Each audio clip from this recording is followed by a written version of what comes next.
Buenas noches y bienvenidos de nuevo a un programa de Lo que callamos los colombianos. Esta noche tenemos un programa dedicado a un reciente video que ha causado revolución en la opinión pública. Les hablo del famoso video Cuentos Cortos, hecho por el artista Carlos Jacanamijoy, quien nos cuenta un poco de su vida y cómo sufrió del racismo. Personalmente, este video me hizo reflexionar muchísimo más sobre diferentes temas que hablamos en una clase de psicología social que una vez tomé en la universidad. En sí, el video me hizo tener un momento de introspección y pensar muchísimo más sobre cómo uso mi lenguaje. Siento que muchas veces inconscientemente he sido bastante grosero e inoportuno con mis comentarios. Algunas veces suelo normalizar palabras como negro, marica o tremenda mujer para usarla de manera despectiva. Sin embargo, después de este video me he dado cuenta que no es lo correcto. Bueno, queridos televidentes, antes de presentarles a nuestros invitados especiales de la noche, quería compartirles 4 frases que me marcaron a lo largo de todo el video. La primera es: virtudes de seres remotos ya muertos, como los incas, los mayas y los aztecas, por medio de sus mitos y leyendas, aunque uno de sus descendientes vivos no se hablaba en clase, aunque pequeños y de carne y hueso estuviéramos en ellas. Parecía que empezaban a existir solo cuando se los convertía en piezas de museo. La segunda frase: como mi padre era médico tradicional en la escuela de los niños blancos, nos molestaban que mi padre era brujo y parte del demonio. La tercera: desde pequeños en mi casa tuvimos que aprender a defendernos a los puños de los blancos. Finalmente, para que el estereotipo, o más bien, para los que me conocen, ya no soy un indio cualquiera. Ahora, y sin más espera, démosles la bienvenida al primero de nuestros invitados, Daniel, un reconocido antropólogo de la Universidad Nacional con estudios de diferentes tribus indígenas de Colombia. Muchísimas gracias por venir y bienvenido a Lo que callamos los colombianos. A ti, gracias por la invitación. Bueno, vamos a hablar un poco de los temas candentes. Cuéntanos cuál fue tu perspectiva del video y qué opinas de este.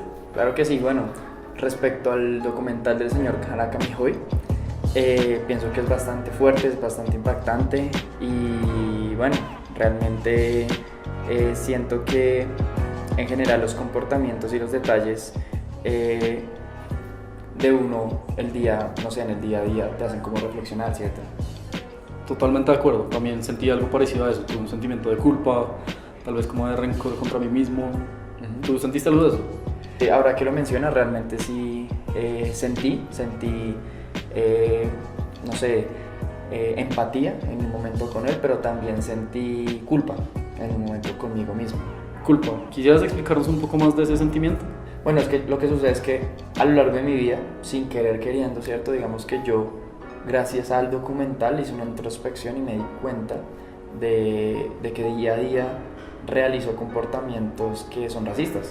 Son racistas, claro, a veces, muchas veces sin querer, pero pues digamos cuando tú estás viendo fútbol, ahora que tienes la camiseta de la selección, ¿cierto? ¿Por qué jugamos?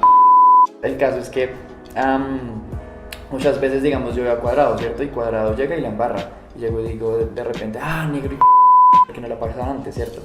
Sin embargo, eso es un comportamiento racista, aunque yo digamos que no esté, digamos, diciéndolo porque él es negro o así como tal, es un comportamiento racista. He pensado que una persona es mejor en los deportes o peor simplemente por el color de su piel, ¿cierto?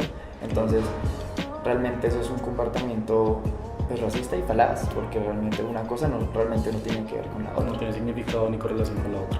Exactamente, entonces gracias a este documental me di cuenta de esto.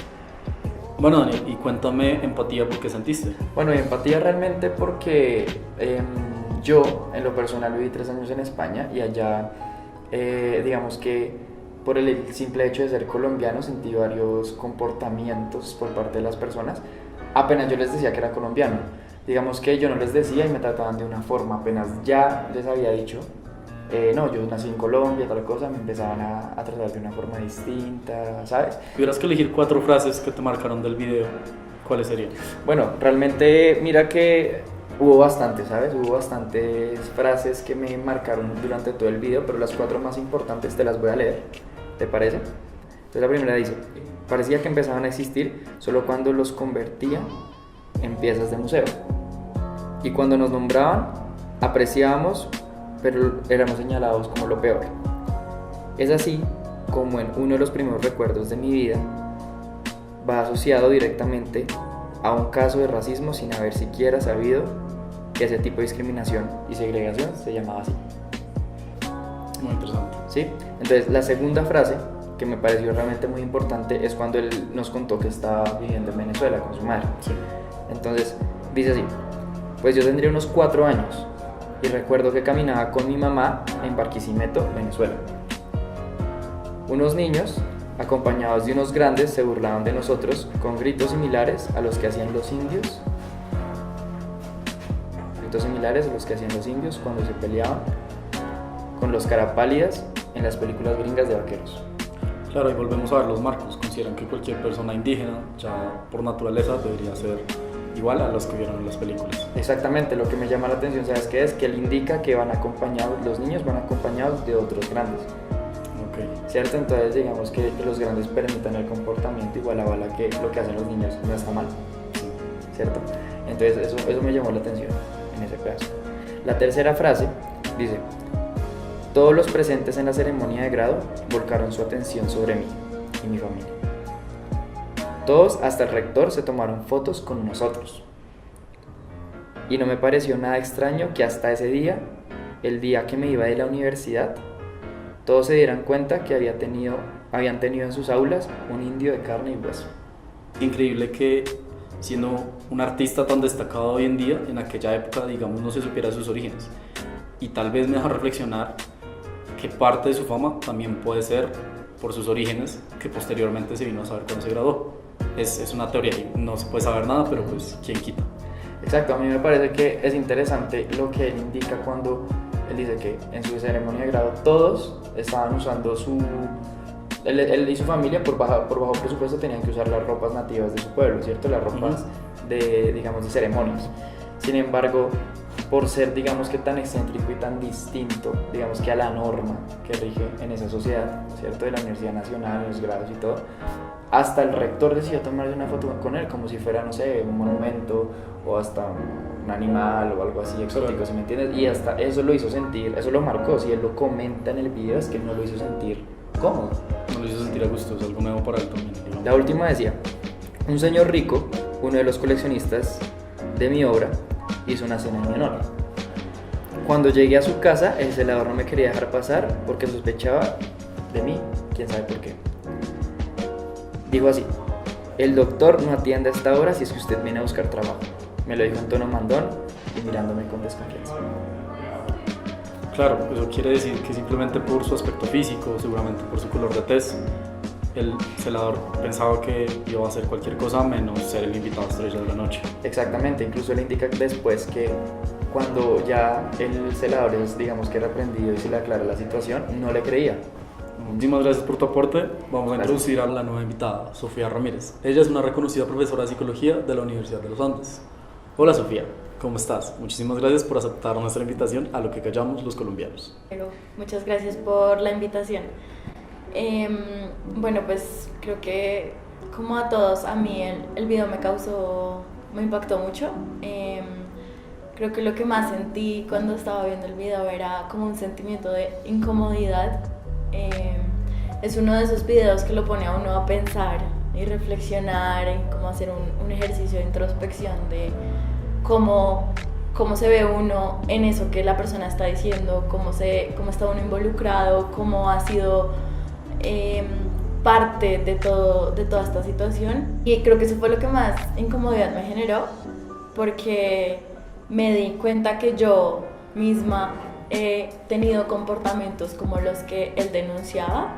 Me acordé de un viaje que hice hace un tiempo a la Sierra Nevada de Santa Marta y había una tribu de indígenas y estaban viendo un partido de fútbol en un televisor, como a través de DirecTV. Y me acuerdo que en ese momento pues yo pensaba que era muy triste porque ellos tenían que como que estar como infectados por la tecnología y como cosas que claramente no eran de sus tradiciones, de cosas que ellos acostumbran.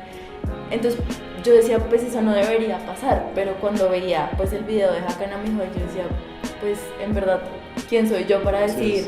Es bastante parecida a la situación a la que sí, te expresa. Exacto, Total. como yo, ¿por qué tengo que decir que ellos no pueden ver DirecTV? O sea, ellos tienen pues su libertad de hacer lo que quieran y no por haber nacido en una tribu indígena tienen que hacer especialmente como unas cosas o no poder hacer otras, pues eso no depende de mí. No tienen que venir emplumadas, exacto. Okay. Entonces, me parecía, pues eso fue como por lo que me generó tanta incomodidad, como me puse en esa situación en la que como que reflexionaba acerca de esas cosas y pues fue como incómodo de ver, pero pues creo que fue como una reflexión positiva al final. Me parece que el autor, pues el artista hace algo muy bonito y es eso, es incitar a la reflexión. Sofía, la misma pregunta que le hice a Daniel. Si tuvieras que elegir 4 frases del video que te marcaron, ¿cuáles serían? Bueno, entonces las 4 frases que me marcaron a mí, en realidad pues hay muchas, pero las que más me impactaron son las siguientes. La primera es: pareciera que empezaban a existir solo cuando se los convertía en piezas de museo. La segunda es: juzgamos y aplaudimos a los indios que se empluman, pero también juzgamos y condenamos a los que no se empluman porque nuestros indios se nos están blanqueando. Eso es un poco lo que te contaba, pues, sí, como mi reacción a que estuvieran viendo DirecTV con DirecTV y como un partido de fútbol, pues me parece que esa frase describe perfectamente esa situación. Claro. La tercera que escogí es: ya no soy un indio cualquiera, y la escogí porque me parece que pues no debería haber algo como un indio cualquiera. O sea, el hecho de ser indio no te debería como dar desde como una posición menor. Okay. No deberías tener que ser un indio artista reconocido a nivel mundial para ser especial. Para dejar de ser un indio cualquiera. Ajá, exacto. La última frase que escogí dice: es que los indios no pueden romper los estereotipos, qué prácticas o qué disciplinas o qué modos de vida son propios de los indios, de los blancos, de los monos, de los amarillos o de los negros, que hay que escuchar, que hay que comer, cómo hay que sentir, dónde hay que ir, dónde hay que vivir, cómo hay que ser.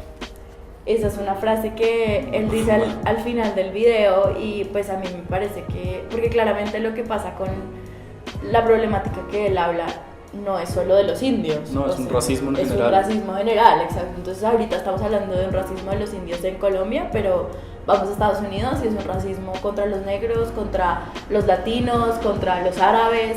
Entonces, pues sí, es como, ¿en qué marco me tengo que, a qué marco pues me tengo que ajustar? ¿Cuál me apego tal vez? ¿Cuál es mi marco y por qué no me puedo salir? ¿Qué tengo que ser? Muy interesante tu aporte, muchísimas gracias. Vamos a ir a cortes comerciales y después volvemos con nuestros 2 entrevistados para llegar a conclusiones. Bueno, muchísimas gracias por esperarnos y bienvenidos todos de vuelta a Lo que callan los colombianos. Estamos en nuestro nuevo espacio de discusión con Sofía Ramírez, nuestra invitada psicóloga, y Daniel Vega, nuestro antropólogo. Queremos ahora discutir un poco sobre cuáles son los puntos en común que tuvimos de las perspectivas del video. ¿Ustedes qué opinan? Bueno, teniendo en cuenta lo anterior, lo que tú dices, ¿cierto? Y lo que hablábamos con Sofía en la discusión anterior, en el otro estudio, pienso yo que lo de las muletillas, ¿cierto? Lo que cada muletilla que tiene una persona es importante. Por ejemplo, lo que yo te mencioné, la muletilla que yo tengo cuando veo fútbol, sí, cuando veo la selección Colombia y digo negro hijo de puta, ¿cierto? Entonces es una muletilla con la que muchas personas obviamente se sienten ofendidas, piensan, oigan, este tipo es un racista, ¿cómo así que le está diciendo pues negro a este man?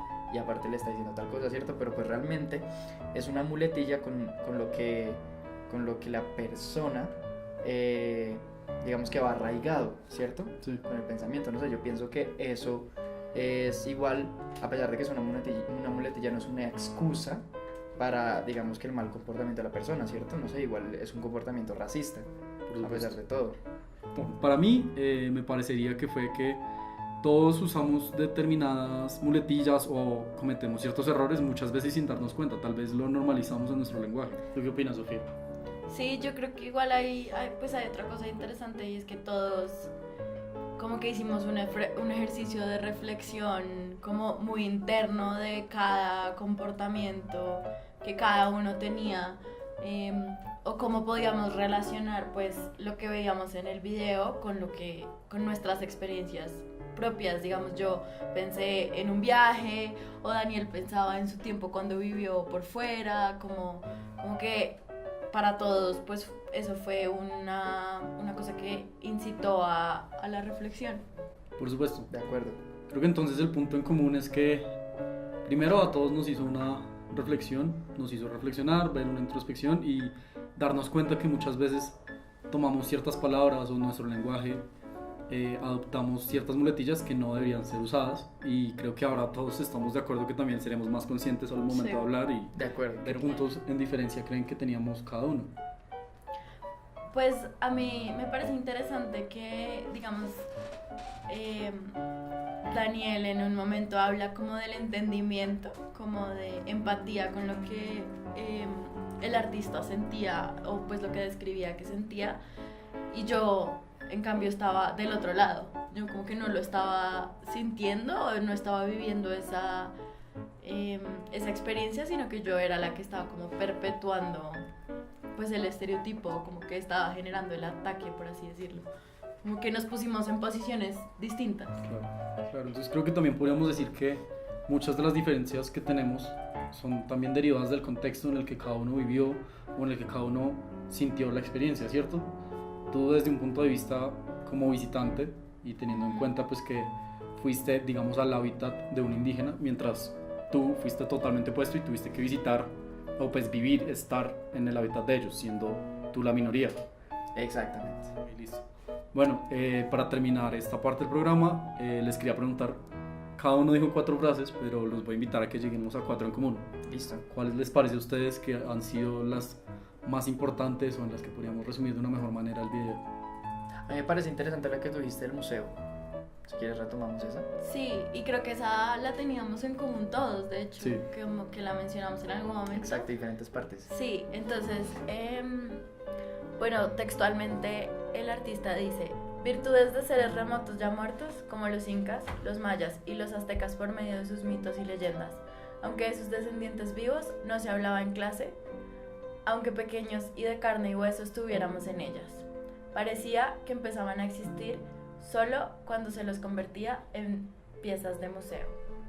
Primero le da un gran peso al inicio del documental y nos pone a todos a analizar algo, y es que muchas veces nosotros también asumimos que personas como los indígenas no están en nuestra cultura y están, no sé, en el monte o en la selva, pero no, acá nos abre los ojos y que no son personas de la afuera, son personas del común y el corriente como nosotros y que comparten espacios con nosotros. Sí. Me parece una primera gran frase. Sí. ¿Qué más tenemos en común? ¿Ustedes qué piensan? Bueno, yo pienso que otra frase interesante podría ser: para el estereotipo, o más bien para los que me conocen, ya no soy un indio cualquiera. A mí me parece muy interesante lo que él decía ahí, en el sentido que él dice: hombre, la embajada británica se echa una disculpa, en mi caso, ¿cierto? Porque no soy un indio cualquiera, pero eso significa que entonces todos los indios tienen que llegar a un punto en no dejar de ser un indio cualquiera, tienen que llegar a ser un indio reconocido por el arte y que represente a Colombia. No debería ser así. Eso es lo que él está de cierta forma criticando y está diciendo: oiga, abramos los ojos y no, todos somos iguales. O sea, no debería pasar. ¿Qué pasa si hay una persona de una tribu indígena que no es artista reconocido, o que no es un músico reconocido, o que simplemente no es famoso? Pues eso no quiere decir que sea menos. Bueno, yo les quería comentar de una frase, me marcó muchísimo, y es teniendo en cuenta todo este contexto sobre el racismo que hemos hablado, y es que se permite en sociedad, se permite desde las personas mayores. Okay. Esta frase nos lo deja ver, se las voy a leer y me dirán ustedes si están de acuerdo. Pues yo tendría unos 4 años y recuerdo que caminaba con mi mamá en Barquisimeto, Venezuela. Unos niños acompañados de unos grandes se burlaban de nosotros con gritos similares a los que hacían los indios cuando se peleaban con los carapalias en las películas gringas de vaqueros. Esto nos deja entrever que así fuera en Venezuela, que es un país bastante cercano y que también tiene indígenas, esta cultura de discriminación o de racismo se ve desde las edades adultas hasta los más jóvenes y es permitido por toda la sociedad. ¿Ustedes piensan lo mismo? Sí. Sí, de acuerdo, totalmente de acuerdo. Digamos, mira que en esa frase yo noté que el punto importante es que él dice: acompañados por otros grandes. Es cierto. Entonces que los otros grandes estén validando el comportamiento. Lo legitiman. Exacto, legitiman el comportamiento racista de los niños, entonces ellos ya van a entender desde temprana edad que eso no está mal. No, y siendo niños, pues lo primero que buscamos es un ejemplo. Una aprobación. Es pues De alguien acuerdo. que está a nuestro alrededor, que nos dé como indicios de cómo comportarnos, qué es lo que hay que hacer, como... Exacto, entonces yo pienso que, digamos, a los tres tenemos en común, ahí los tres pensamos que está mal que el adulto valide el comportamiento del niño, Sí, en ese caso, en ese caso. ¿cierto? Sí. Son esas pequeñas cosas que tenemos que hacernos conscientes, porque es muy probable que el adulto tampoco fuera consciente que en ese momento estaba mal, así como Claro, nosotros como... decimos ciertas muletillas al momento de estar viendo fútbol o pues cuando uno ve una escena que puede ser un poco Fuerte. choqueante contra uno mismo. Bueno, para acabar esta parte del programa, ¿cuál va a ser la última frase entre todos? Pues creo que llegamos a la conclusión de que este tipo de situaciones no se dan únicamente en contra de los indígenas, en contra de los colombianos en España, en contra de, pues como que es algo que se puede extrapolar, se puede generalizar. De acuerdo. Entonces creo que esta es la frase que más como que puede representar eso, que dice, es que los indios no pueden romper los estereotipos, qué prácticas o qué disciplina o qué modos de vida son propios de los indios, de los blancos, de los monos, de los amarillos o de los negros, que hay que escuchar, que hay que comer, cómo hay que sentir, dónde hay que ir, dónde hay que vivir, cómo hay que ser. Estoy totalmente de acuerdo, una gran manera de terminar toda esta primera parte sobre el racismo y sobre lo que hemos venido dándonos cuenta. Los de sesgos. Entonces el hecho de que tú ni siquiera seas consciente de que tienes eso, pues hace que sea muy difícil que desaparezcan. De acuerdo. Bueno muchachos, creo que acá terminamos esta parte del programa. Volvemos a ir a cortes comerciales y después volveremos con el análisis del video. Entonces estén muy pendientes y vamos a ver qué pasa. ¿Listo? Listo, Perfecto. muchas gracias.